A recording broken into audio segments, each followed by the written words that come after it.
परिवार की नींव किस पे होती है? देह भाव और दुनिया से अलगाव की इच्छा, या तो एक दूसरे के शरीर के लिए, या फिर कब टाइम मिले कि हम अपनी इच्छा पूर्ति कर सके, इसके लिए एकांत ढूंढते हैं। ये पढ़ाया था ना मैंने। एक चीज ये हो गया। और दूसरा, आदमी औरत के रिश्ते में एकांत की चाह, है ना।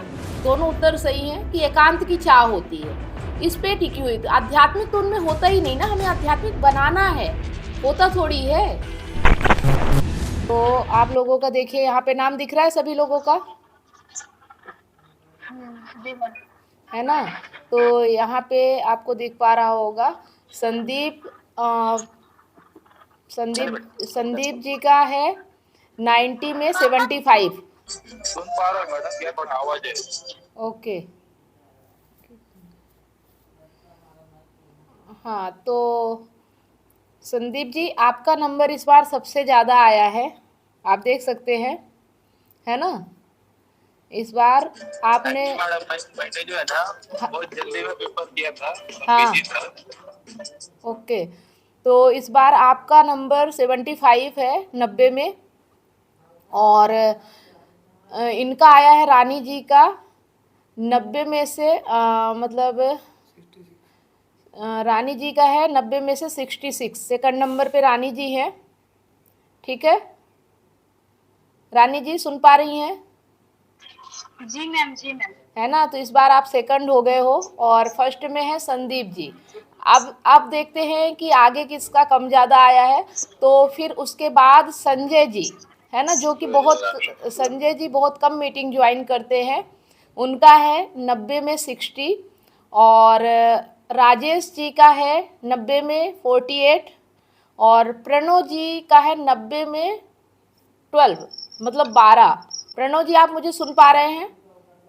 जी मैम जी। पर आप देखिए इस बार तो आपको पिछली बार से भी कम है।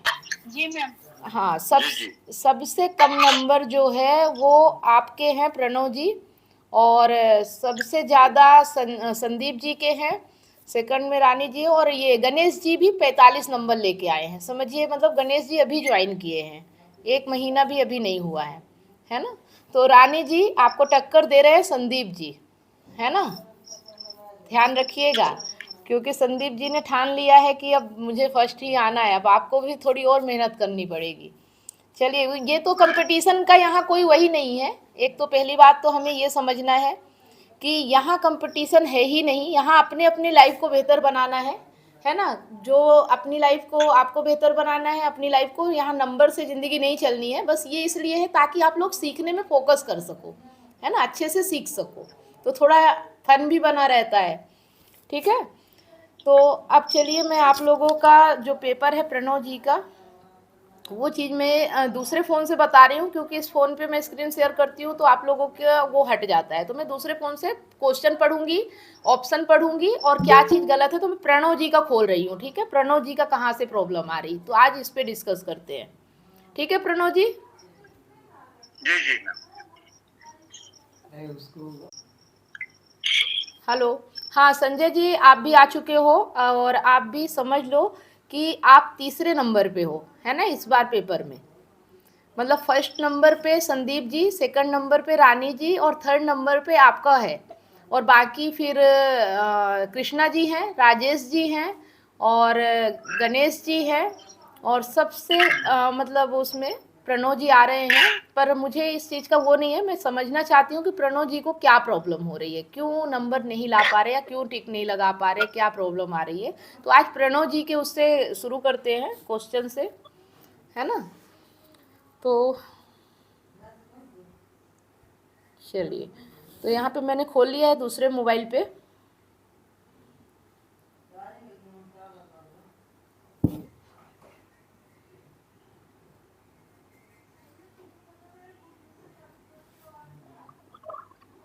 यहाँ पे बोल दो सब अपना अपना एग्जाम खोल लो, है ना। और इससे ये है कि आपको पता रहेगा कि मैं जो सवाल बता रही हूँ यहाँ पे वो चीज़ें मैंने गलत किया है तो मेरे को समझ में आएगा। अरे वो सब तो ठीक है, पर तू कटवाएगा, बहुत एडिटिंग करनी पड़ेगी, तो समझ करना ही पड़ेगा। ठीक है, तो सभी लोग अपना अपना पेपर खोल लीजिए अपने मोबाइल पे, जहाँ भी आपने परीक्षा दिया था वहाँ पे खोल लीजिए उस लिंक को, है ना। तो यहाँ से मैं पढ़ूंगी तो आपको समझ में आएगा कौन सी चीज़ कहाँ पे गड़बड़ हुई थी। तो जो यहाँ पे पहला क्वेश्चन है, परिवार की संस्था की नींव किस पर आधारित है। ठीक है, तो इस पे प्रणव जी ने एक पे लगाया है टिक, और जो वो भी गलत है ना। इसका सही जवाब क्या होगा वो भी हम देखेंगे। तो सबसे पहले प्रणव जी आप अपना वीडियो ऑन कीजिए। आप कहाँ पर हैं? हाँ, आप कहाँ पर हैं?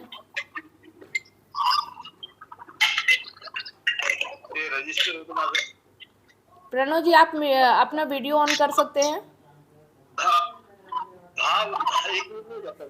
हाँ ठीक है, ओके ओके ओके। तो चलिए ठीक है, अभी कर लीजिएगा। आप सुन तो रहे हैं ना? ठीक है, तो आप जवाब दीजिएगा कि आपने जो नंबर यहाँ पे टिक किया है, आध्यात्मिक प्रेम और एकता पर परिवार की संस्था की नींव किस पर आधारित है।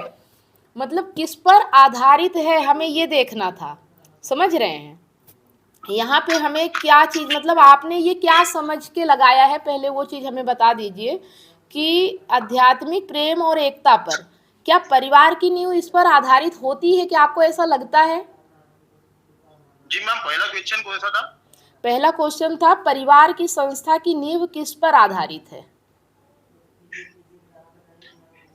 हाँ। तो उसका टिक आपने लगाया है कि आध्यात्मिक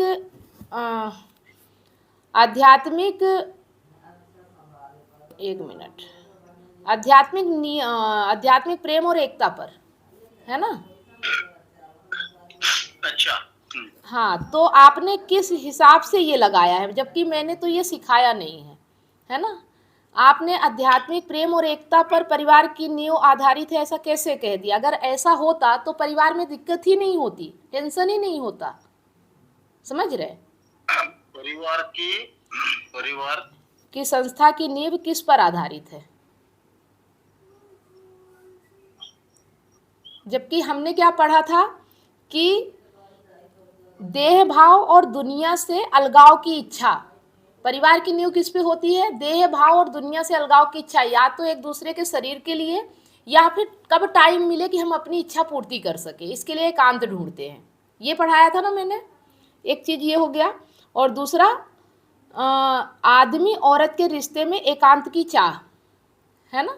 दोनों उत्तर सही हैं कि एकांत की चाह होती है, इस पे टिकी हुई। तो आध्यात्मिक तो उनमें होता ही नहीं ना, हमें आध्यात्मिक बनाना है, होता थोड़ी है। इतनी सारी काउंसलिंग करने के बाद मुझे रियलाइज हुआ कि लोग अपने रिलेशनशिप और लाइफ से कितने ज्यादा परेशान हैं। जबकि मैंने अपने YouTube चैनल और Facebook पेज पर हजारों वीडियो रिलेशनशिप से रिलेटिव फ्री में डाल रखी हैं, फिर भी लोग पर्सनल काउंसलिंग चाहते हैं। नमस्कार दोस्तों, मैं कमलेश सोनी एक रिलेशनशिप कोच हूँ। 2019 से लेकर आज तक हजारों लोगों को मैंने फोन पर मदद किया है, जो लोग अपने रिलेशनशिप प्रॉब्लम्स को लेकर मुझे कॉन्टेक्ट करते हैं। अब मेरा ये मिशन है, जो लोग रिलेशनशिप प्रॉब्लम्स को लेकर हताश और निराश है, ऐसे लोगों की मैं मदद करूं, ताकि लोग अपने रिलेशनशिप को खुद ही ठीक कर सके और जीवन में हमेशा खुश रहे, ना कि निराशा की ओर आगे बढ़े। मतलब हमने क्या कहा था कि अध्यात्म लाना है परिवार में, तो परिवार सही चलेंगे।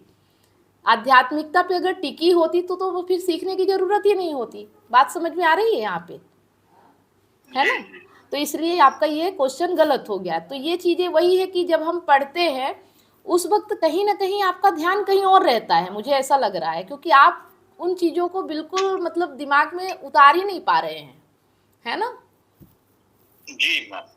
तो अब देखिए, अब आप अपनी लाइफ को बदलना चाहते हैं, सीखना चाहते हैं, लेकिन अगर ध्यान नहीं देंगे, फोकस नहीं करेंगे तो कैसे होगा, है ना। फोकस तो करना पड़ेगा। अब ये चीज़ें देखिए, अभी हम जब से परीक्षा लेना शुरू किए तब से हमें समझ में आ रहा है। अभी तक तो हम इस पे बात ही नहीं कर रहे थे, हमें लगता था कि सब कुछ समझ में आ रहा है ना। नहीं, ऐसा मुझे तो मैंने सिर्फ कंप्लेंट नहीं की,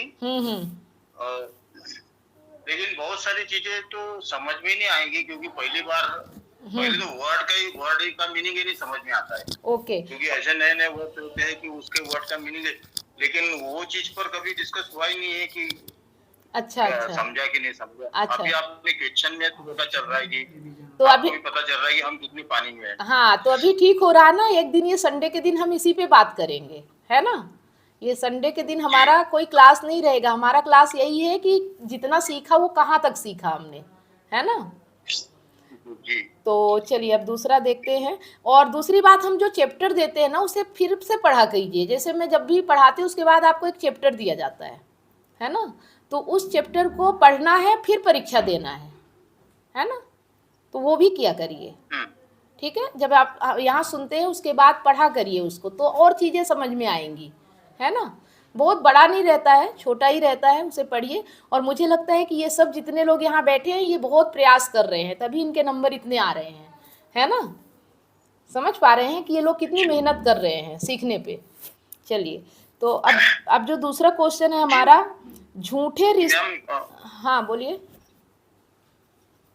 जो पिछले बार का अपना एग्जाम हुई थी हम्म उसके ऊपर जो डिस्कस हुआ था कि वो कौन से क्वेश्चन का कौन सा आंसर है, तो उसका वीडियो क्लिप चाहिए था मुझे। हाँ वो मिल जाएगा। कैसा रहता है कि उसको जानते से अपन उसके नोट्स बना सकते हैं। अभी इसमें कैसा है, रनिंग में अपन उतना लिख नहीं पाते ना। ठीक है ठीक तो है। उसको शब्द हाँ, मैं आपको सारे वीडियो मिलेंगे और थोड़ा 2-3 दिन का टाइम लग जाता है, लेकिन आपको एक एक करके सारे दिए जाते हैं। ठीक है, चलिए। तो अब दूसरा जो क्वेश्चन है कि झूठे रिश्ते की पहचान और उनके परिणाम क्या है।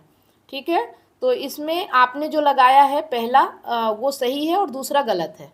ठीक है, तो जो पहला है कि आपने जो लगाया है वो ये है कि ये रिश्ते जो देह भाव पर, वे रिश्ते जो देह भाव पर आधारित हो, शोषण और हिंसा को जन्म देते हैं। ये बिल्कुल सही बात है, आपको समझ में आया ये चीज़।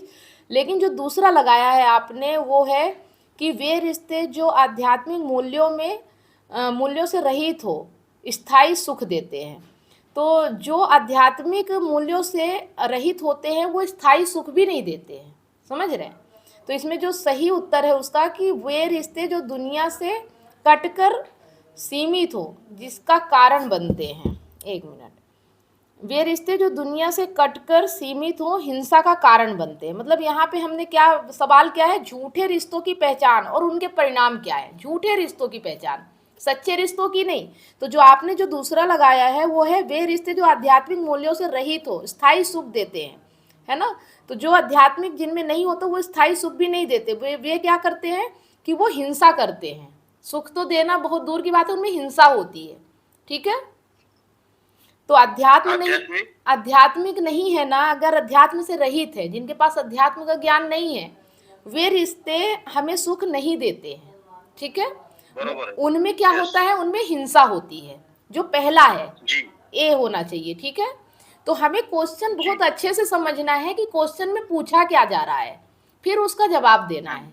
ठीक है, जब सवाल समझेंगे, सवाल एक बार पढ़िए, 2 बार पढ़िए और उसको समझिए कि क्या पूछा जा रहा है, क्योंकि हम कंफ्यूज हो जाते हैं। जैसे आपने जो लगाया है वो सच्चे रिश्ते के लिए है, लेकिन यहाँ झूठे रिश्ते की बात की गई है ना। तो ये सभी लोग समझिएगा अपना अपना, जो लोग भी हैं। एक से ही करूँगी, ज़्यादा टाइम लगता है सबका करने में, इसलिए मैं एक ही पेपर उठाई हूँ। सबको ही अपना अपना देख के समझिएगा। ठीक है, चलिए। अब जो इसमें तीसरा है पानी है, 1 मिनट।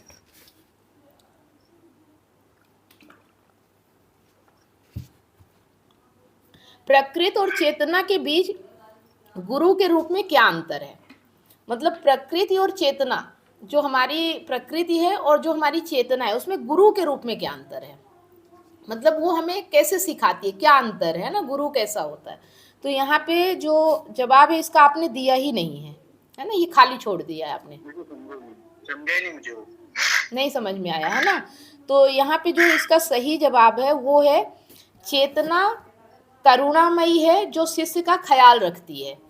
जो आपकी चेतना है ना, वो करुणामयी है। मतलब हमारी चेतना में करुणा होता है, जो अपने शिष्य का ख्याल रखती है। जैसे हम अगर आत्मस्थ हो गए या हम सत्य है, क्योंकि चेतना को सत्य कहा जाता है, आत्मा कहा जाता है। ठीक है, तो वो अपने शिष्य का ख्याल रखती है।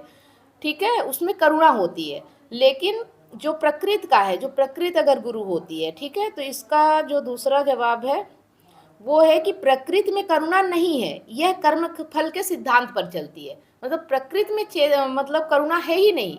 प्रकृति में आप जैसा कर्म करोगे फल आपको वैसा मिलेगा। ठीक है, लेकिन चेतना जो आपकी होती है वो ऐसी गुरु है जो आपके ऊपर करुणा करती है, आपका ख्याल रखती है। मतलब अगर आप आत्मस्थ हैं तो आपको अच्छा फल मिलेगा, अच्छा रिजल्ट मिलेगा। लेकिन प्रकृति में कोई फर्क नहीं पड़ता कि आप कैसे कैसे नहीं, आपका कर्म जैसा होगा वैसा आपको फल मिलेगा। हाँ पूछिए। तो गुरु गुरु ये शब्द मुझे आदमी सामने आया है, उससे ये प्रॉब्लम हुआ मुझे। हाँ, जबकि यहाँ पे पूछा गया है प्रकृति और चेतना के अनुसार, है ना, प्रकृति और चेतना के बीच, मतलब जो हमारी चेतना है और जो हमारी प्रकृति अहंकार होता है, ठीक है, अहंकार भी हमारी प्रकृति है, और चेतना जो है वो सत्य होती है, आत्मा होता है, ठीक है। तो हम जब चैतन्य होते हैं तो हमारे अंदर करुणा होती है, ठीक है, वो गुरु करुणा होता है। लेकिन जब हमारे अंदर अहंकार होता है या हम प्रकृति के उसमें होते हैं, कामना करते हैं जो भी, तो वहाँ जो कर्म करेंगे हमें वैसा फल मिलता है। वहाँ कोई दया नहीं होती है ना, वहाँ कोई करुणा जैसी चीज नहीं होती, प्रकृति में करुणा जैसी चीज नहीं होती, वहाँ तो कर्म फल होता है। आप जैसा कर्म करोगे वैसा आपको फल मिलेगा। थोड़े उनको बोल देते, ठीक है। चलिए अब चौथा जो हमारा प्रश्न है कि परिवारों में आध्यात्मिक माहौल की कमी का कारण और उसका परिणाम क्या है, ठीक है। परिवारों में आध्यात्मिक माहौल की कमी का कारण और उसका परिणाम क्या है, ध्यान से समझिएगा। आध्यात्मिक माहौल की कमी और उसका परिणाम, मतलब उस कमी का कारण और उसका परिणाम क्या है। आध्यात्मिक कमी क्यों होती है और अगर कमी है तो फिर उसका परिणाम क्या होगा, ठीक है, इसको हमें समझना है। तो यहाँ पे आपने जो जवाब दिया है वो बिल्कुल दोनों सही हैं, ठीक है, आपके दोनों जवाब सही है यहाँ पे। तो यहाँ पे आपने जवाब दिया है कि बाहरी सुखों की प्राथमिकता, एक मिनट इधर ले लेती हूँ। तो बाहरी सुखों की प्राथमिकता जो आंतरिक रोगों को बढ़ाती है, ठीक है। हम अगर बाहरी सुखों को प्राथमिकता देते हैं लेकिन आंतरिक हमारे रोग होते हैं, मतलब हम भीतर से दर्द में रहते, तकलीफ में रहते हैं, लेकिन बाहर हम सुखी दिखाते हैं, है ना। तो ये होता है, इस कारण हम आध्यात्मिक माहौल नहीं बना पाते, क्योंकि हमें लगता है कि हमें कोई तकलीफ ही नहीं है, तो हम ज्ञान सीखते नहीं हैं, है ना। इस चीज़ को हम एक्सेप्ट ही नहीं करते। हम भीतर से कितना भी दर्द में रहें लेकिन हम समाज को यही दिखाते हैं कि हम बहुत सुखी है ना। तो ये चीज़ हो गई एक चीज़ कि यहाँ पे ये समझना है। तो ये आपने सही जवाब दिया है। फिर इसका जो दूसरा जवाब है वो भी आपने सही दिया है कि बाहरी सुखों की अस्थायी प्रकृति जो परिवार को मानसिक विकारों की ओर ले जाती है। तो जो बाहरी सुख होते हैं वो अस्थायी होते हैं, मतलब स्थायी तो होते नहीं, अभी है और कल ख़त्म हो जाते हैं, वहाँ तकलीफ होती है। तो ये जो प्रकृति है ना, ये हमें मानसिक विकारों की ओर ले जाती है, मतलब हम मन से रोगी हो जाते हैं, तो हम अध्यात्म की ओर नहीं जाते, हम मानसिक विकारों की ओर जाते हैं। तो इसका परिणाम ये होता है कि हम दुखी हो जाते हैं, हमारा मतलब मानसिक स्थिति अच्छी नहीं होती, लेकिन हम ज्ञान नहीं होता, इस कारण ये सब परेशानियाँ आती हैं। समझ रहे हैं कि अगर आध्यात्मिक ज्ञान नहीं है तो ऐसी परेशानी आती है। तो यहाँ पे कारण है और क्यों नहीं करते, ये दोनों चीज़ें बताइए। तो ये दोनों चीज़ें आपने सही की है। क्या आपने इसे समझा है, सही तरीके से समझ में आ गया ये चीज़ आपको? जी समझा, हाँ समझ के ली। ठीक है, ठीक है। आप जितना भी समझ रहे हो ना, अगर एक दो बातें भी समझ में आ रही है, अगर उसे अप्लाई कर लेंगे तो बहुत कुछ जीवन में परिवर्तन आता है। जरूरी नहीं कि 100% पूरा ही सीख पाए, है ना। धीरे धीरे, जैसे पिछली बार आप कुछ सीखे, इस बार कुछ सीख मिल रही है, तो वो हमें हमारे जीवन में तो कम से कम ये चीज़ समझ में आया कि परिवार में आध्यात्मिक ज्ञान होना चाहिए, नहीं तो उसका दुष्परिणाम ये हो सकता है। ठीक है। अब जो पांचवा प्रश्न है कि परिवार में आध्यात्मिकता को अपनाने का क्या महत्व है और इसका अभाव क्या लाता है। मतलब अगर आप आध्यात्मिकता अपनाते हो तो क्या महत्व है, और अगर ये इसका अभाव है, अगर नहीं अपनाते हो तो क्या लाता है। ठीक है। तो इसमें जो आपने जवाब दिया है, एक जवाब सही है आपका और एक जवाब गलत है।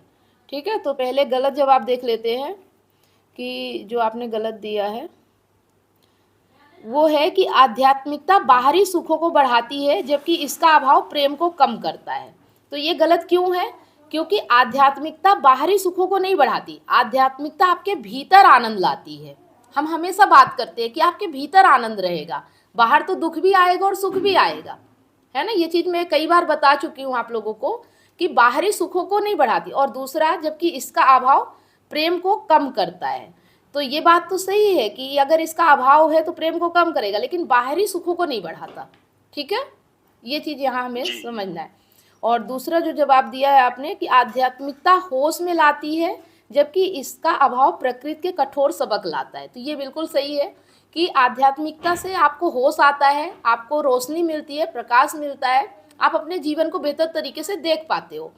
और अगर आपके जीवन में नहीं होगा तो वो कठोर सबक लाता है, मतलब प्रकृति भी ठोकर मारती है, आपको तकलीफ देती है। किसी के जीवन में कोई तकलीफ हो रही, किसी के जीवन में कोई तकलीफ हो रही, तो ये चीज़ों से आप बच जाओगे अगर आध्यात्मिकता होगी, है ना। बाहर प्रकृति आपको ठोकर नहीं लगा पाएगी, क्योंकि पहले ही आप संभल जाओगे कि आपको करना क्या है, क्या नहीं करना है। ठीक है, फिर आप हर काम पे फोकस नहीं करोगे, आप फिर वही करोगे जो आपके भीतर आनंद लेके आएगा।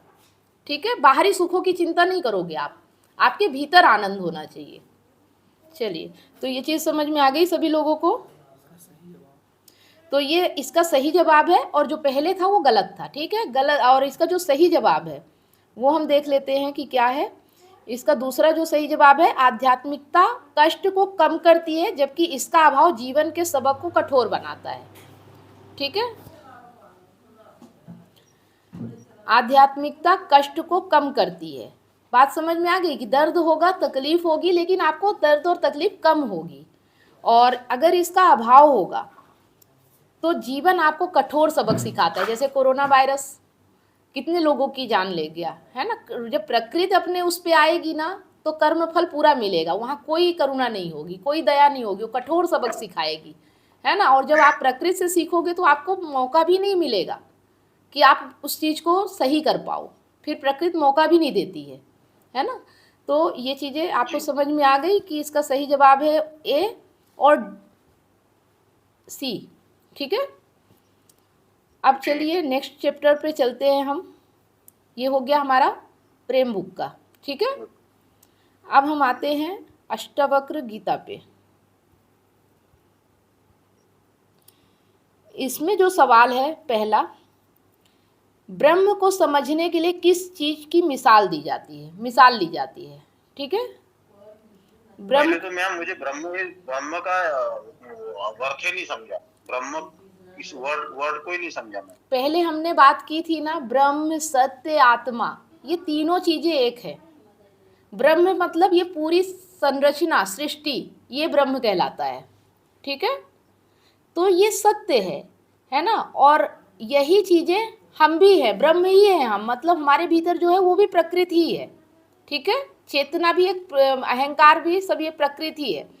तो जो ब्रह्म की परिभाषा दी जाती है वो सत्य से मानी जाती है। ब्रह्म मतलब सत्य आत्मा।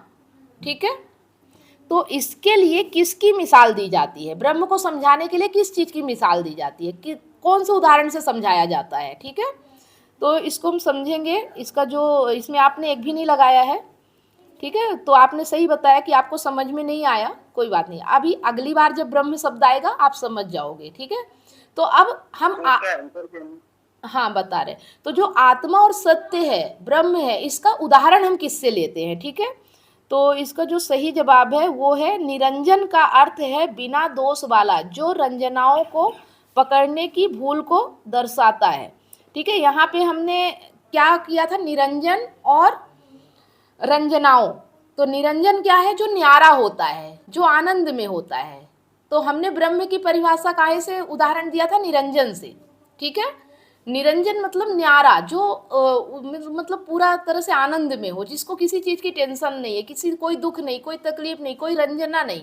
ठीक है, और रंजना मतलब कि जो आप प्रकृति में, क्लेश में, इन सब चीज़ों में पड़े रहते हैं, पकड़ने, छोड़ने, मोह माया, ये सब रंजनाएं हैं। ठीक है, तो किससे समझाया गया था, निरंजन से। तो यहाँ पे किस चीज़ की मिसाल दी गई थी, निरंजन से। ठीक है, मतलब ब्रह्म का मिसाल निरंजन को दिया गया था। ठीक है, चलिए अब दूसरा जो इसका जवाब है वो है निरंजन का अर्थ है धब्बों से मुक्त होना। ठीक है, मतलब धब्बों से मुक्त होना, हर चीज से मुक्त होना निरंजन, यही ब्रह्म है, यही सत्य है, मुक्ति का नाम ही है सत्य आत्मा। ठीक है, तो इसे हमें कई तरीकों से समझना होगा। ये सब हम पढ़ते वक्त समझाते हैं लेकिन हमें ध्यान नहीं रहता है है ना, आप जैसे बता रहे तो याद आ जाएगा कि ये चीज बताई गई थी। हाँ बोलिए, जी। कुछ पूछना है?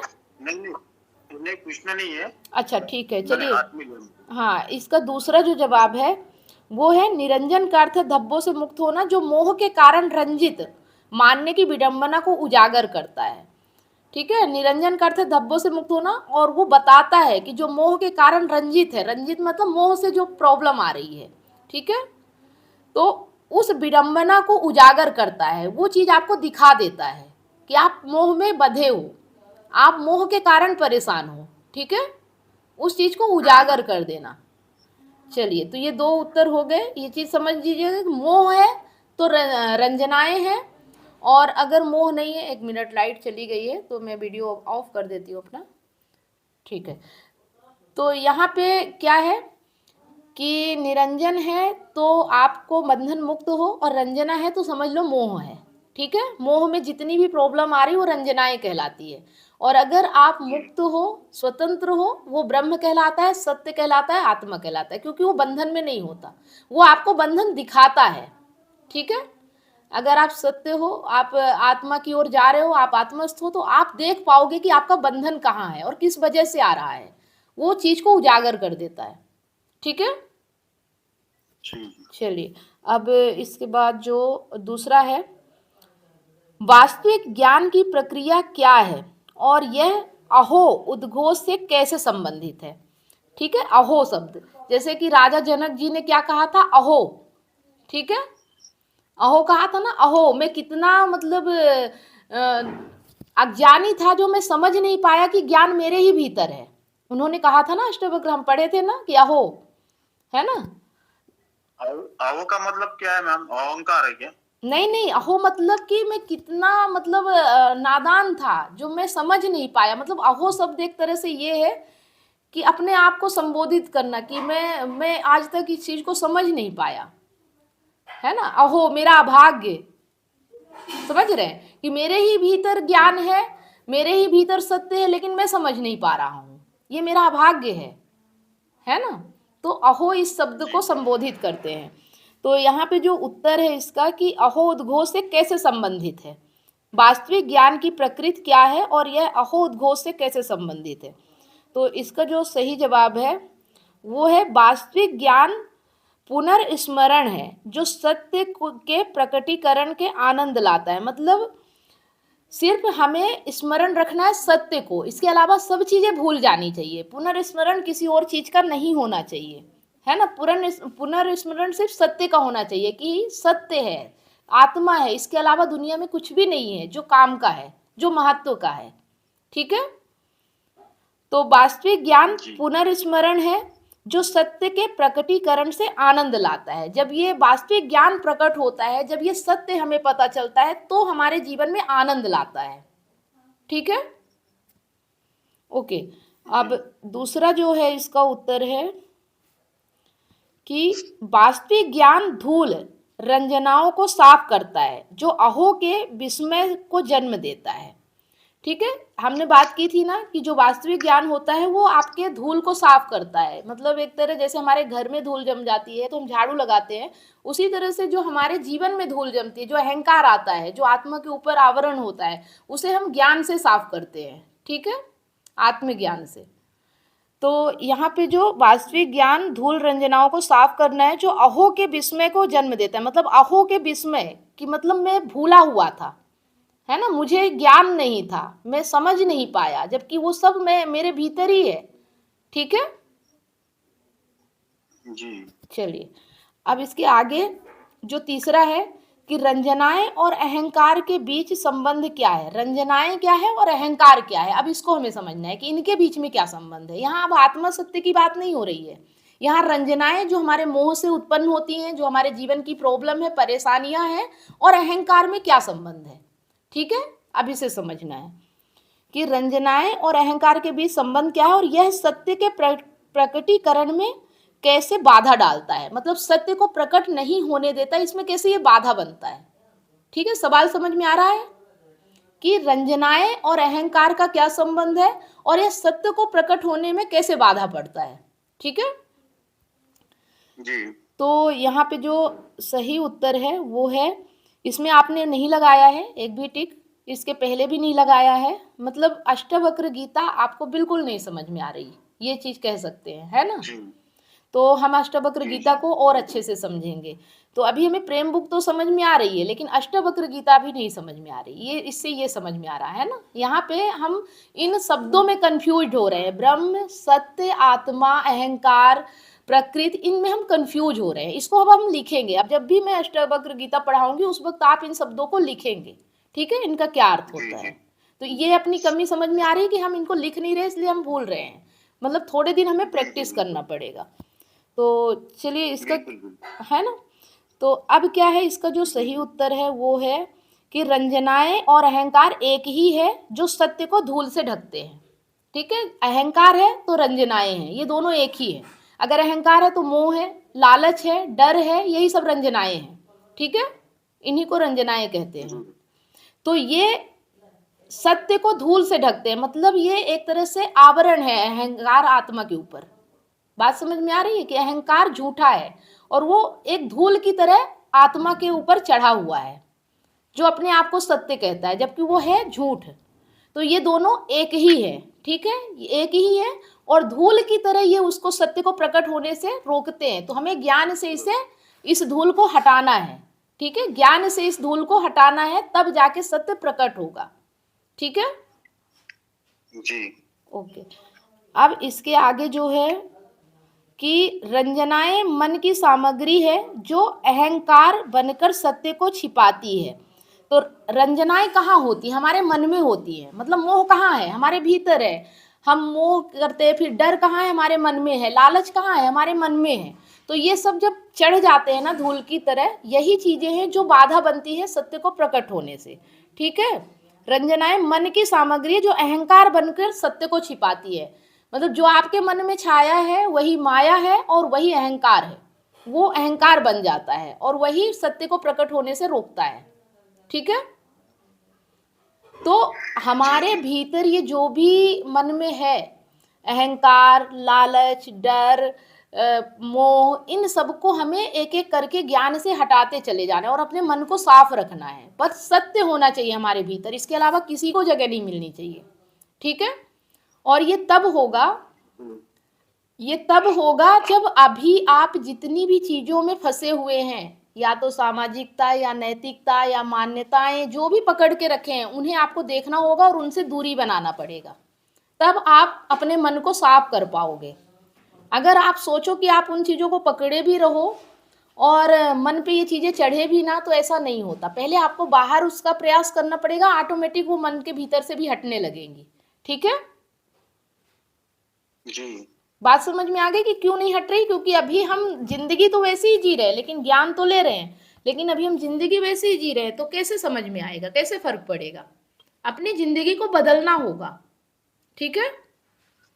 जी जी तो एक ये हो गया, दोनों उत्तर समझ में आ गए आपको कि पहला क्या है कि अहंकार और रंजनाएं एक हैं जो धूल की तरह आत्मा को ढक लेते हैं, ठीक है, जो सत्य को धूल से ढकते हैं। और दूसरा जो जवाब है इसका कि रंजनाएं मन की सामग्री है जो अहंकार बनकर सत्य को छिपाती है। अगर रंजनाएं होगी, अहंकार होगा, तो सत्य कभी प्रकट नहीं होगा, ठीक है। जी और वो प्रकट नहीं हो रहा है, इसलिए हमारा जीवन नहीं बदल रहा है। हम पढ़ तो रहे हैं, सीख तो रहे हैं, लेकिन अपने मन की सामग्री को हटा नहीं पा रहे हैं, वो अभी भी मन में चल रहा है, ठीक है। सही बात। तो उसे हटाने के लिए हमें समझना है, जैसे जैसे हमें ज्ञान होता जा रहा है कि परिवार में क्यों प्रॉब्लम आ रही है, ये तो उसका कारण हमें समझ में आ रहा है। तो या तो हमें उनके साथ रहना है जो हमारी तरह ज्ञान ले रहे हैं, और या तो फिर मतलब अगर रहना है तो फिर उनसे मतलब नहीं रखना होगा, उनको महत्व नहीं देना होगा, तब वो हमारे मन से हटेंगे, है ना। या तो उस रहना है तो उसके साथ रहना है जो ज्ञान की राह पे, जो सत्य की राह पे, जो सत्य को समर्पित है।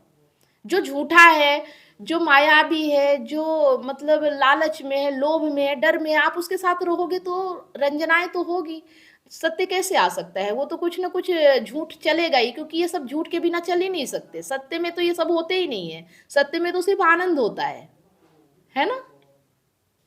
जी चलिए, तो ये समझ में आ गया। चौथा जो सवाल है कि सतत बोध है ना, सतत बोध मतलब लगातार ज्ञान, लगातार जानते रहना, ठीक है। सतत बोध की प्रक्रिया क्या है, सतत बोध की प्रक्रिया क्या है और यह आनंद से कैसे संबंधित है, ठीक है। सतत बोध की प्रक्रिया क्या है और यह आनंद से कैसे संबंधित है, इस चीज को, ठीक है। अब इस चीज को हम समझेंगे कि इसका सही उत्तर है सतत बोध प्रकृति की धूल को साफ करता है जो आनंद प्रदान करता है। मतलब जो लगातार आप ज्ञान ले रहे हैं या लगातार आप बोध को समर्पित है, जान रहे हैं, समझ रहे हैं, तो ये फिर आपकी मन की सामग्री को साफ करने लगता है, ठीक है जी। और जब ये साफ होता है तो सिर्फ सत्य होता है और आनंद होता है। सत्य है तो आनंद है, अगर झूठ है तो दुख है, सत्य है तो आनंद है। ये चीज आप लिख लीजिए, नोट कर लीजिए, ठीक है। तो सतत लगातार जानते रहना, लगातार जानते रहना ही इसका इलाज है, इसके अलावा कोई इलाज नहीं है इसका। सतत बोध ही है जो आपकी स्मृति के संग्रह करण, जो आनंद को बाधित करता है उसको हटा सकता है, ठीक है। तो इसका जो जवाब है वो बी है, सतत बोध प्रकृति की धूल को साफ करना जो आनंद प्रदान करता है। चलिए, अब इतना डिस्कस में हम इतना सीख रहे हैं ना, ये चीजें अगर परीक्षा नहीं लेते तो समझ में ही नहीं आती कि कहाँ पे गड़बड़ी हो रही है ना। मैं तो पढ़ा के फ्री हो गई, अब आप अप्लाई कर रहे हैं कि नहीं कर रहे ये पता ही नहीं चलता, है ना। चलिए, इसका जो दूसरा जवाब है वो है सतत बोध चोर पकड़ने की प्रक्रिया है जो प्रकृति से परे रहने में सहायक है, ठीक। सतत बोध चोर पकड़ने की, चोर पकड़ना मतलब अपने भीतर जो चल रहा है, मतलब हमारे भीतर अगर लालच आ रहा है और हम बाहर कुछ कर रहे हैं तो हमें पकड़ना है इसको कि वाकई में हमारे भीतर लालच है, उसको समझ लेना है, अपने चोर को पकड़ना है, बाहर के चोर को नहीं, अपने भीतर के चोर को पकड़ना, ठीक है। जैसे ही लालच आए, जैसे ही कामना आए, जैसे ही डर आए, तो हमें देखना है कि इसका कारण क्या है, यही हमारा चोर को पकड़ना हो गया, ठीक है। तो जी, सतत बोध चोर को पकड़ने की प्रक्रिया है जो प्रकृति से परे रहने में सहायक है। जो प्रकृति है, जो मतलब प्रकृति है अहंकार, जो प्रकृति है उससे परे रहने में आपकी मदद करेगा कि कैसे आप अपनी प्रकृति से परे रह सकते हो, दूर रह सकते हो, उसके साथ रहते हुए भी उससे अलग कैसे रह सकते हो, ठीक है। वो कैसे होगा, सतत बोध से, लगातार ज्ञान से। चलिए, अब इसके बाद जो पांचवा है कि प्रकृति से परे होने का अर्थ और इसका अशांति से संबंध क्या है। अगर हम प्रकृति से परे होना क्या है और इसका अशांति से क्या संबंध है, प्रकृति से परे होना क्या है और अशांति से क्या संबंध है, तो इसका जो उत्तर है वो है प्रकृति से परे होना बोध स्वरूप होना है जो अशांति को समाप्त करता है। मतलब प्रकृति से परे होने का मतलब क्या है, बोध स्वरूप होना, आपको ज्ञान होने लगा है, आप ज्ञान बन चुके हो, ठीक है। ये होता है प्रकृति से परे होना और ये आपकी अशांति को समाप्त करता है, ठीक है। आपके जीवन में जो भी अशांति है वो कैसे शांत होगी, जब आपको बोध आएगा, जब आपको ज्ञान होगा, ठीक है, तब आप अपनी प्रकृति से परे हो पाएंगे। नहीं तो प्रकृति आपको चलाती जाएगी, वो कहेगी चलो रसगुल्ला खाते हैं, चलो इसका शोषण करते, चलो उसका करते हैं, और आप उसके पीछे भागते रहते हो। लेकिन जब आपके अंदर बोध आता है तो आप देख पाते हो कि आपका मन आपको कहाँ ले जा रहा है और वहां जाने से आपको क्या मिल रहा है, तो आप फिर अपने मन को कंट्रोल कर पाते हो, रोक पाते हो। आपका मन फिर अपने आप भागना बंद कर देता है, वो फिर शांत हो जाता है, जाने दो बाहर जो भी हो, लेकिन अब हमें नहीं भागना है, ठीक है। जी जी, आ गया समझ में जी। अब जो इसका दूसरा उत्तर है वो है कि प्रकृति से परे होना रंजनाओं से मुक्त होना है जो शांति लाता है। अब ये हमने ऊपर भी पढ़ा था, वही चीज यहाँ भी उत्तर देना है कि प्रकृति से परे होना मतलब रंजनाओं से मुक्त होना। रंजनाएं क्या है, मोह, मोह से उठी हुई जितनी भी सामग्री वो सब रंजनाएं हैं, ठीक है। तो उससे मुक्त होना, प्रकृति से परे होना, प्रकृति के साथ संसर्ग, रुकिए एक मिनट, ये प्रकृति से परे होना, रंजनाओं से मुक्त होना जो शांति लाता है, ठीक है। रंजनाओं से मुक्त होंगे तो ही शांति आएगी, तो ही आनंद आएगा, और ये तब होगा जब आप सतत बोध करेंगे, सतत ज्ञान लेते रहेंगे। ठीक है, चलिए, तो ये हो गया अष्टवक्र गीता। आज समझ में आया कि अष्टवक्र गीता में क्या समझाया जा रहा हमें, जी। है ना। अब चलिए, अब गीता समझते हैं। 5 क्वेश्चन इसके हैं, बहुत देर नहीं बैठना पड़ेगा, लेकिन ये बैठना है। 10:09 हो चुके हैं, वैसे भी कोई बहुत वो नहीं है, सीखना जरूरी है, टाइम को तो आने जाने दीजिए, है ना। अब इसमें क्या है, संवाद के अनुसार यज्ञ की परिभाषा क्या है और यह विषय परिवर्तन से कैसे संबंधित है। मतलब जो वहाँ पे बताया जा रहा है, कृष्ण और अर्जुन का जो संवाद हो रहा है, उसके अनुसार यज्ञ क्या है, यज्ञ की परिभाषा क्या है और यह विषय परिवर्तन से कैसे संबंधित है। तो पिछली बार भी आपने बोला था कि यज्ञ समझ में नहीं आया, ठीक है। तो अब हमें समझना है कि यज्ञ की परिभाषा क्या है और विषय परिवर्तन से कैसे संबंधित है। विषय मतलब जो हमारे बाहरी विषय होते हैं, जो डर, लालच, क्रोध, ये जो हम जिसको पाने की कोशिश करते हैं, जिसको हम शोषण करने के, ये सब विषय होते हैं, हमारे मन के विषय होते हैं, जो हम बाहर पूरा करना चाहते हैं, पाना चाहते हैं। ठीक है, तो वो उसको कैसे परिवर्तित करता है, यज्ञ क्या है और वो उस विषय को कैसे परिवर्तित करता है। तो यहाँ पे जो उत्तर है इसका कि यज्ञ वह कर्म है जो विषय परिवर्तन को आत्मा की ओर ले जाता है। ठीक है, मतलब यज्ञ वह कर्म है, यज्ञ का मतलब वह है कि जो आपके जो विषय हैं उनको परिवर्तन को आत्मा की ओर ले जाता है और बाहर से भीतर जाना। ठीक है, बाहर से आपको भीतर जाना है, इस तरह से आपका विषय परिवर्तन होता है। ठीक है, अभी आप बाहर की ओर भागते हो कि बाहर कुछ मिल जाएगा, लेकिन जब आपका मन बदलता है, जब आपको ज्ञान आता है, तो आप भीतर की ओर देखने लगते हो कि मुझे क्या मिल रहा है, मेरे भीतर अशांति क्यों है, मेरे भीतर उथल पुथल क्यों है, क्या बाहर मुझे वास्तव में वो चीज मिल रहा है जो मैं विषय के पीछे भाग रही हूँ या भाग रहा हूँ। ठीक है, तो इस चीज को समझ में आता है। तो यज्ञ वह कर्म है जो निष्काम कर्म कहते हैं, जहां फिर बाहर कुछ पाने की इच्छा नहीं होती। ठीक है, उसे कहते हैं यज्ञ, जहां पे बाहर कोई बिना कामना के आप कर्म करते हो। और हमने कई बार समझाया है कि आप बाहर फिर इसलिए कर्म करते हो क्योंकि आप हो, है ना, आपका होना है, इसलिए आप कर्म करते हो, इसलिए नहीं कि मुझे कुछ मिल जाएगा। फिर आप वो कर्म करते हो जो आपके माध्यम से सही है, जो होना चाहिए, जो करना चाहिए।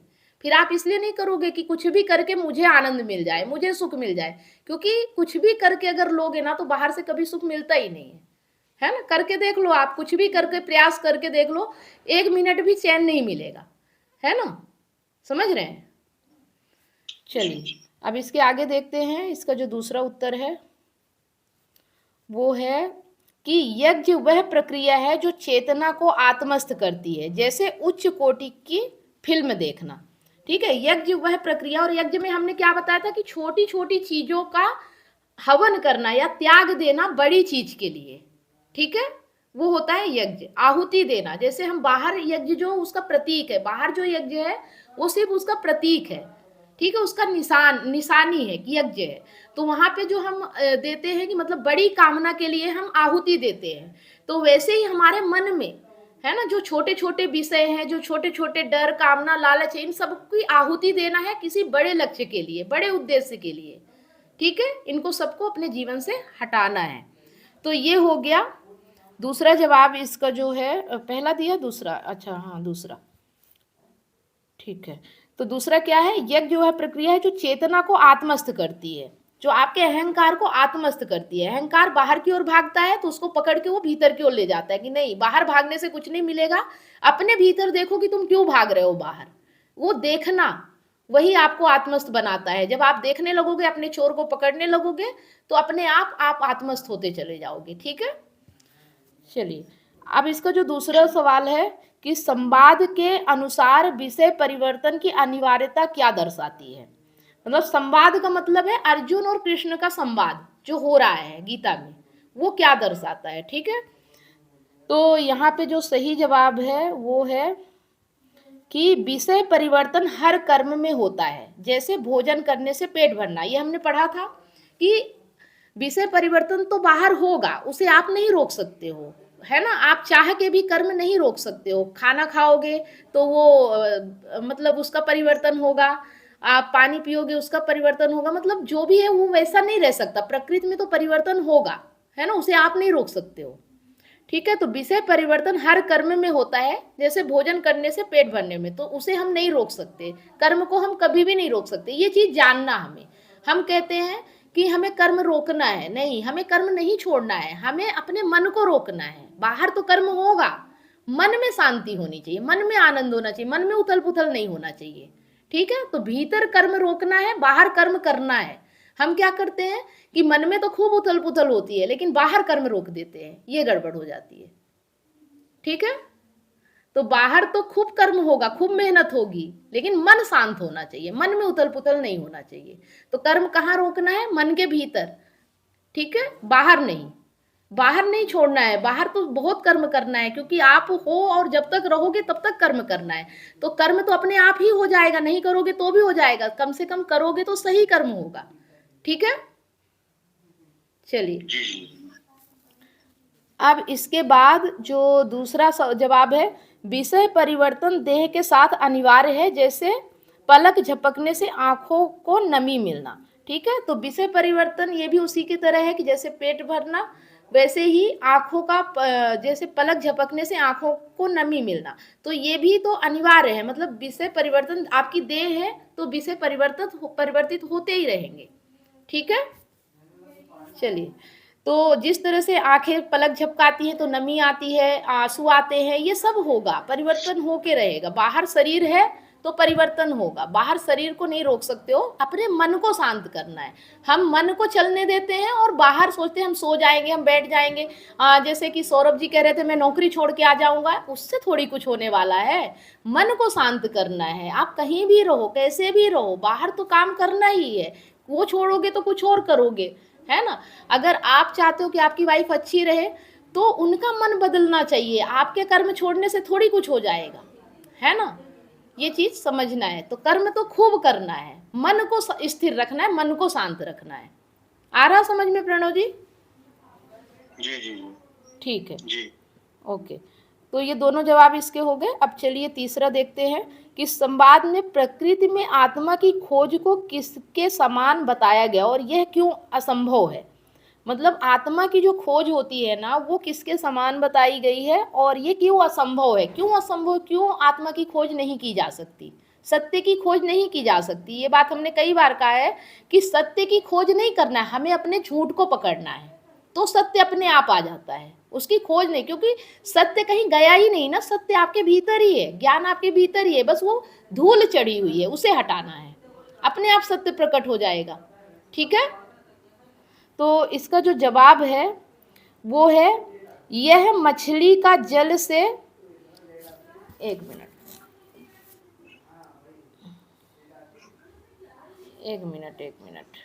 ओके, अभी लाइट आ गई है तो मैं वीडियो ऑन कर देती हूँ क्योंकि अंधेरा हो गया था। तो यह मछली का जल में बरगद का पेड़ खोजने जैसा है, क्योंकि प्रकृति सीमित है। अब अगर मछली का जल, मतलब मछली जल में रहती है, अगर मछली जल में ही बरगद का पेड़ खोजे तो क्या मिलेगा? जल में बरगद का पेड़ नहीं मिलेगा। तो हम क्या कर रहे हैं कि हम जिस प्रकृति में हैं, जिस संसार में हैं, हम वही आत्मा को ढूंढने की कोशिश कर रहे हैं। हमने बताया था ना पिछली बार कि हमारी जो प्रकृति है वो ये संसार है, ये ब्रह्मा, मतलब ये जो पूरा संसार है ये हमारे ही बाहर का विस्तार है, हमारे भीतर का विस्तार है, ठीक है। तो हम वहाँ पे जो हमारे भीतर है वही बाहर है, और वहाँ हम सत्य को ढूंढने की कोशिश कर रहे हैं। तो हमें सत्य और आत्मा कैसे मिलेगा? सत्य और आत्मा तो प्रकृति से परे है ना, चेतना है वो आपके भीतर है। आप उसे अगर बाहर ढूंढोगे तो कभी नहीं मिलेगा। जिस तरह से मछली अगर बरगद का पेड़ जल में ढूंढेगी तो उसे कभी मिलेगा, बरगद का पेड़ तो जल से बाहर है ना। तो वैसे ही जो आत्मा है, जो सत्य है, वो तो आपके भीतर है, वो प्रकृति में थोड़ी है कि आपको मतलब कोई वस्तु मिल गया, कोई इंसान मिल गया, कोई कुछ मिल गया, कुछ हासिल कर लिया, नौकरी अच्छी मिल गई, पैसा बहुत सारा मिल गया, तो आप सोचते हो कि आपको आनंद मिल जाएगा। कैसे मिलेगा जब वो वहाँ है ही नहीं, है ना। पैसा मिलेगा तो डर आएगा, आनंद थोड़ी आएगा, कहीं ये छिन ना जाए, है ना। नहीं मिलेगा तो भी डर है कि मिलेगा कैसे, तो कभी सुकून है ही नहीं ना प्रकृति में। कोई मिल गया, आपको बहुत प्यारा लगा, थोड़ी देर के लिए अच्छा लगा, फिर डर आ गया कहीं किसी और के साथ ना चला जाए, ठीक है।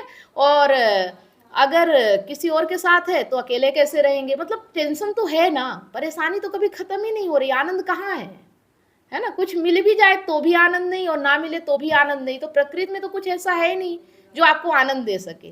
बस प्रकृति है, शरीर है, कर्म है, हो रहा है, पर कुछ इच्छा नहीं है, कुछ कामना नहीं है। ठीक है, होगा, खाना खाएंगे, आंख झपकेगी, नींद आएगी, सब बाहर होगा, लेकिन कुछ कामना नहीं है। ये तो सब अपने आप हो रहा है, इसमें क्या कामना करना। ठीक है, हमारी प्रकृति जैसी होगी वैसे हम इनकम भी कर लेते हैं। आज तक प्रकृति में कोई भूखा मरा है? कोई भीख मांग रहा तो कोई नौकरी कर रहा तो कोई कमा रहा, कोई कुछ कर रहा है, उसकी प्रकृति उससे सब करवा लेती है। उसके बारे में हमें सोचना नहीं पड़ता, समझ रहे हैं। सोचना किसके लिए पड़ता है? जो हमारे अंदर दुख आता है, जो प्रॉब्लम आती है, उसे हम नहीं मैनेज कर पा रहे हैं। तो वो कैसे होगा? वो बाहर नहीं होगा, बाहर कुछ भी मिल जाए उससे मैनेज नहीं होगा। वो सिर्फ तब होगा जब ये जान जाएंगे कि बाहर नहीं होगा, तो फिर आप अपने भीतर शांति लाएंगे, आनंद लाएंगे कि हाँ, जब कुछ होना ही नहीं है, कुछ भी करो, क्या फर्क पड़ता है, डरना किस चीज से है। जब ना कुछ मिलना है ना कुछ खोना है, तो क्या डरना, जो मिले वो करो, जैसे मिले वैसे करो। ठीक है, आ गया समझ में, है ना। डर नहीं होना चाहिए, क्योंकि कुछ है ही नहीं ना इज्जत है, ना बेइज्जत है, ना बदनामी है, ना नाम है, ना कुछ है। कुछ मिल भी गया तो क्या, कुछ नहीं भी मिला तो क्या। चलिए, अब जो दूसरा है, दूसरा जो इसका जवाब है वो है, यह आईने में प्रतिबिंब देखकर अनुपस्थिति खोजने जैसा है, क्योंकि प्रकृति प्रतिबिंब है। यह आईने में प्रतिबिंब देखकर अनुपस्थिति खोजने जैसा है। मतलब आप जब आईने में प्रतिबिंब देखते हो तो वहाँ पे आपको पता चलता है कि आप आईने में नहीं हो, अनुपस्थित हो। तब पता चलता है ना कि आप आईने के भीतर नहीं हो। आप कहाँ हो? आप तो बाहर हो ना। पर आप अगर कहो कि मैं आईने के भीतर दिख रहा हूँ, मैं भीतर हूँ, तो वो तो आपका प्रक्षेपण मात्र है ना, परछाई है आपकी आईने में। वैसे ही ये जो पूरी प्रकृति है ना, ये हमारा प्रक्षेपण मात्र है। हमारे भीतर जो है, एक मिनट,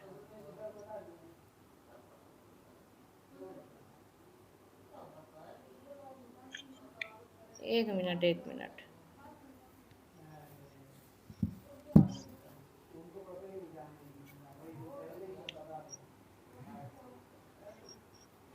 आ रहा क्या? ओके, थोड़ा सा प्रॉब्लम आ रही है जिसकी वजह से कोई दिक्कत नहीं। तो ये चीज हो गई कि जैसे हम आईने में प्रतिबिंब की अनुपस्थिति को खोजते हैं, वैसे ही हमें संसार में अपनी अनुपस्थिति खोजना है कि संसार में जो कुछ है लेकिन वो हम नहीं है। ठीक है, वो हम नहीं है। वो बाहर जो भी हो रहा है वो सिर्फ एक प्रतिबिंब है, भीतर हम क्या है, चेतना मात्र है। बाकी हमारा किसी से कोई लेना देना नहीं है। ठीक है, वो हम है ही नहीं, वो सिर्फ अहंकार का प्रक्षेपण है। जो भीतर है वही बाहर है, पर हम चेतना है और हम प्रकृति से परे हैं। ठीक है, प्रकृति में हमारी उपस्थिति नहीं है।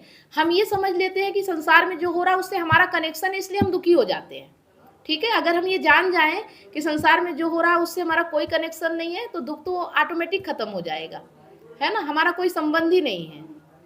ठीक है, चलिए, अब इसका जो चौथा है, संवाद में चेतना की नीचाई नीचता को किस रूप में वर्णित किया गया। चेतना की नीचाई मतलब एक होता है चेतना की ऊंचाई जो आत्मा सत्य कहलाता है, और एक होता है चेतना की नीचाई जो अहंकार कहलाता है। ठीक है, तो उसमें क्या अंतर है, मतलब इसको किस रूप में वर्णित किया गया है, ये देखेंगे हम। तो इसमें जो उत्तर है वो है कि चेतना का प्रकृति में आत्मा की आशा रखना। जैसे बच्चे के बस्ते में क्या बताया था हमने, थीसिस खोजना। ठीक है, हमने बताया था कि अगर थीसिस जो कि एक डॉक्टर की डिग्री होती है, ठीक है, डॉक्टर डिग्री, वो अगर एक दूसरी के बच्चे के बस्ते में देखा जाए तो क्या मिलेगी? वो नहीं मिलेगी। दूसरी क्लास के बच्चे में वही मिलेगा, बच्चे के दूसरी क्लास के बस्ते में वही मिलेगा जो वहाँ होगा। और वो तो डॉक्टर की डिग्री है, वो कहाँ मिलेगी, वो तो उससे बाहर है ना। पर वो बच्चा वो डिग्री खोज रहा है अपने बस्ते में, तो कैसे मिल सकती है। ठीक है, तो वैसे ही जो हमारा संसार है वहाँ पे अगर हम आत्मा और सत्य खोजने निकलेंगे तो कैसे मिलेगा। ठीक है, तो इस चीज़ को हमें यहाँ पे समझना है कि प्रकृति में आत्मा की आशा रखना, जैसे मतलब अगर हम ये सोच रहे हैं कि प्रकृति में ही हमें आत्मा मिल जाएगी, यही हमारे दुख का कारण है, हमें सत्य हमें आनंद प्रकृति में मिल जाएगा, ये हमारा दुख है, ये उम्मीद करना हमारा दुख है। इस उम्मीद को छोड़ दें, आपका जीवन बहुत मस्त हो जाएगा। ठीक है, है ना? ये चीज समझ में आ गया? ना किसी व्यक्ति से, ना किसी वस्तु से, ना किसी चीज से हमें आशा रखनी ही नहीं है कि यहाँ कुछ आनंद मिल जाएगा, कुछ सत्य मिल जाएगा, ऐसा कुछ है ही नहीं, है ना? ये तो सिर्फ एक प्रक्षेपण मात्र है, जो हमारे भीतर है वही बाहर है। अपने भीतर देखेंगे, बाहर अपने आप सही होने लगेगा। ठीक है, आपके भीतर जो आएगा वही बाहर होगा। चलिए, अब इसके बाद जो दूसरा उत्तर है, चेतना का प्रकृति के विषयों से संलिप्त होना, जैसे बंदर का केले की तलाश में पेड़ पर चढ़ना। मतलब कि चेतना का प्रकृति के विषयों में संलिप्त होना, ये नीची चेतना है। ठीक है, और बंदर के केले का तलाश में पेड़ पे चढ़ना, जैसे बंदर केले की तलाश में पेड़ पे चढ़ता है, केला पेड़ में थोड़ी मिलेगा, केला तो कोई दे रहा ना उसको, पर वो पेड़ में चढ़ रहा है केले की तलाश में, समझ रहे? तो ये चीजें हमें देखना है कि हम कहाँ पे क्या पाने की कोशिश कर रहे हैं, किस लालच में हम भाग रहे हैं, किस अंधी कामना में हम काम कर रहे हैं प्रकृति में। ठीक है, ये चीज आपको समझना होगा। तो ये नीची चेतना है कि किसी विषय के पीछे भागते रहना, ये नीची चेतना का काम है। लेकिन ये समझ जाना कि यहाँ पे आत्मा नहीं मिलेगी, ये आशा खत्म कर देना, ऊंची चेतना है। ठीक है, नीची चेतना है कि विषयों के साथ लिप्त हो जाना, और ऊंची चेतना है कि ये समझ जाना कि यहाँ सत्य आत्मा जैसी कोई चीज नहीं है, उससे लिप्त नहीं होना है, कुछ चीजों से दिल नहीं लगाना है, मन नहीं लगाना है, बस जरूरत के लिए है, बस उनका वैसे ही इस्तेमाल करना है। ठीक है, वैसे ही काम करना है। ओके, अब चलिए इसका जो पहला और दूसरा समझ में आ गया। अब जो लास्ट क्वेश्चन है कि संवाद में यज्ञ के उदाहरण क्या है और ये चेतना को कैसे प्रभावित करते हैं। यज्ञ के उदाहरण क्या है और ये चेतना को कैसे प्रभावित करते हैं। तो इसमें जो उत्तर है कि बाहर से भीतर प्रवेश करना जो चेतना के स्तर को ऊपर उठाता है। जब आप बाहर की ओर भागना बंद करते हो और जब आप भीतर की ओर देखना शुरू करते हो, ठीक है, तो फिर आपकी जो चेतना है उसका स्तर उठता है। ठीक है, वो फिर नीचे की ओर नहीं गिरता। जब आप अपने भीतर देखना शुरू करते हो, बाहर दूसरों से उम्मीदें बंद करते हो, तो फिर आपकी चेतना का स्तर उठ जाता है। ठीक है, लेकिन जब तक आप बाहर ही भागोगे और दूसरों से उम्मीद लगाओगे तो आपकी चेतना का स्तर नीचे गिरता रहेगा। ठीक है, चलिए अब इसके बाद जो इसका लास्ट है कि उच्च कोटि की कलाकृति देखना जो चेतना को आत्मा की ओर ले जाता है। उच्च कोटि की कलाकृति मतलब बाहर अगर हम देखेंगे भी तो क्या देखेंगे, जो हमें चेतना की ओर, आत्मा की ओर ले जाएगा। हम ऐसी चीजों को नहीं देखेंगे जो हमें संसार की ओर ले जाएगा। ठीक है, अगर मूवी भी देखेंगे तो ऐसी जो हमारी चेतना को उठाए, अगर किसी व्यक्ति से भी रिश्ता रखेंगे तो ऐसा जो हमारी चेतना को ऊपर उठाए, ना कि नीचे गिराए। ठीक है, तो संसार से रिश्ता हमें ऐसा रखना है, चाहे हम किताबों से रिश्ता रखें, चाहे हम दोस्तों से रिश्ता रखें, चाहे किसी से भी करें। ठीक है, तो ऐसा रिश्ता होना चाहिए जो आपकी चेतना को उठाए, ना कि आपकी चेतना को नीचे गिरा दे, जो आपको डर में, लालच में, माया में, मोह में फंसा दे। ऐसा रिश्ता नहीं रखना है। ठीक है, ओके, तो ये हो गया, बात समझ में आ गया आपको? ठीक है, तो अब अगर आप लोगों का कोई सवाल है तो पूछ सकते हैं। अभी सबको समझ में आ गया कि कहाँ कहाँ हमारी गलती थी, कहाँ कहाँ हमें नहीं समझ में आया और क्यों हमारे कम नंबर आए, और जिसके नंबर ज़्यादा आए उन्होंने क्या ऐसा किया। अभी आप लोगों को ये देखना है कि क्या सिर्फ आप नंबर लाने के लिए ही पढ़ रहे हो कि आप जीवन में भी अप्लाई कर रहे हो, ये चीज़ भी देखना है। ठीक है, जी मैम, है ना?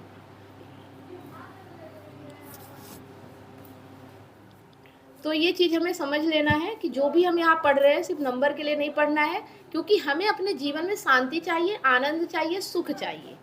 ठीक है, बाहर चाहे कितनी भी उथल पुथल मची हो, लेकिन हमारे भीतर शांति होनी चाहिए। हमें ये पता होना चाहिए कि बाहर से कुछ हमारा बिगड़ेगा नहीं, बाहर कुछ भी हो जाए लेकिन हमारा कुछ नहीं हो सकता। हमारा तो तभी होगा जब हम अपने आप में नुकसान करेंगे अपना, ठीक है। जब हम खुद ही अपनी चेतना को नीचे गिराएंगे तो ही हमारा नुकसान हो सकता है, बाकी बाहर वाला व्यक्ति हमारा कुछ भी नहीं बिगाड़ सकता, ठीक है। तो अपनी चेतना को ऊपर उठाना है, संसार से उम्मीद नहीं करना है। जो मिल गया बहुत अच्छी बात है, जो नहीं मिला तो भी धन्यवाद कीजिए कि कम से कम कुछ बुरा होने वाला था तो अच्छा हो गया, ठीक है। शायद और बुरा कुछ होने वाला हो। तो जो भी प्रकृति में हो रहा है वो प्रकृति का खेल है, ये चीज़ समझना है, उससे आपका कोई लेना देना नहीं है। मतलब प्रकृति, अहंकार, संसार, ये सब अपने में काम करते रहेंगे। आपको तो जानते रहना है, समझते रहना है, बस आपका ये काम है, ठीक है। आपको इसमें उलझना नहीं है, इसमें पढ़ना नहीं है। अगर कल को किसी ने हमें गाली दे दिया तो उसने मुझे गाली क्यों दी, ये दिन भर सोचते नहीं रहना है। उस वक्त जो किया कर दिया, ठीक है, भूल जाओ, जो हुआ हुआ, कोई फर्क नहीं पड़ता, कुछ हमारा बिगड़ नहीं गया है, ठीक है। जहाँ तक है कि हमारा बिगड़ नहीं रहा, वहाँ तक हमें अपने आप को समझना है। जब कोई आपका कॉलर ही पकड़ ले, कोई आपको बहुत ही गला ही पकड़ ले, तो फिर तो छुड़ाना पड़ेगा, वो तो बाहर की प्रकृति है। अपने आप को तो बचाना ही पड़ेगा, उसके लिए फिर बहुत कुछ करना होता है। पुलिस होगा, केस होगा, और भी बहुत सारी, सब बाहरी चीज़ें हैं। बाहर के लिए बाहर का काम करेंगे, भीतर के लिए ज्ञान है, ठीक है। चलिए, तो पूछना है किसी को कुछ? और क्या नाम है आपका? संदीप जी, आपको बहुत बहुत बधाई हो, आपने बहुत प्रयास किया, बहुत मेहनत किया, ठीक है। और रानी जी, आपको भी, आप भी मेहनत कम नहीं कर रहे हो, फर्स्ट पोजीशन से सेकंड पे ही आए हो, अभी कोई बहुत नीचे नहीं गए हो, है ना। मेहनत करते रहना है ना। हाँ, जो समझ में आया था उसका रिप्लाई मैंने दिया।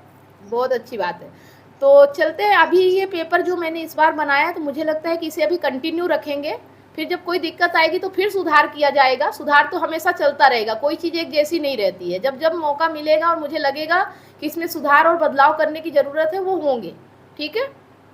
आप लोग भी अपने सुझाव दीजिएगा, कहाँ पे प्रॉब्लम आ रही, कौन सी चीज़ आपको दिक्कत दे रही, वो फिर उस पर ऐड करेंगे, ठीक है।